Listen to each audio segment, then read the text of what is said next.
Good evening mga keepers. Mga available natin oh. Ang tataba na. Pakain tayo kasi kanina ng kitikiti.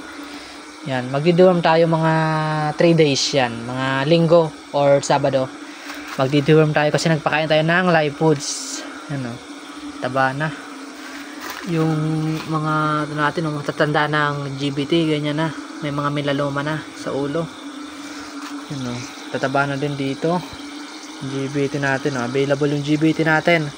Mga quality na GBT, meron tayo ditong veil tail tapos round tail. Then dito naman PKBM pair, and then isang previous na female. Then dito yan, may available tayo dito. Solid nung ay nun, oh. Diba, available pa to, oh. 10 pieces. Ay 8 pieces ata to eh. 8 pieces, 1K na lang. Ano? Pa mga jubi dito, mga GBT pa to eh. Dito nagtitira pa dito ng isa, lipat natin.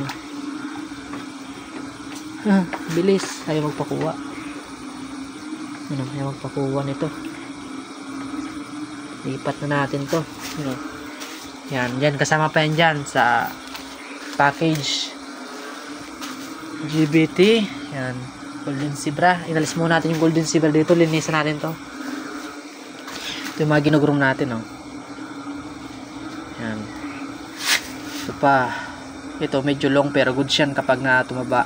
Ito yun, oh. Sobrang solid itong katawan ng marble natin. Male. Ito pa, male pa, oh. Ito, peach. Yan, meron tayong peach dito. Yan, oh. Blue eyes. Kaya, ito. Sobrang ingay ng mga palaka ngayon. Kahapon kasi sobrang lakas ng ulan. Kaya yan. Ngayon, pagpasyensya nyo na kasi sobrang ingay ng mga palaka dyan sa katabi namin. Yun o, mga kal, pero mga short body itong kal natin, mga mahina lang yung color, kaya ginawa natin kal. Yun o, set up natin. Yan. Konti na lang yung mga isda natin dito, paubos na, pakwit na kasi tayo mga bossing sa pag-isda. Yan, baka gusto nyo mga aquatic plants yung malalapit sa atin. Yan, bigyan pa yo. Malalapit. Lettuce. Yan o. Matipuan nyo tong marble natin. Pwede natin ito i-package na marble natin. Sobrang dami nito eh. Mga nasa 15 pieces or 18. Yan. Mga short body. Yan o. Need lang patabain. Yan o. Sayang tong dalawa, gawin na lang natin tong breeder. Nagka-melanoma. Sobrang tanda na kasi niyan eh. Ano, GBT natin. Yan.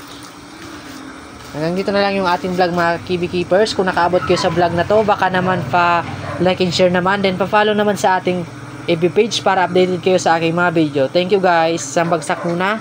Kamalman.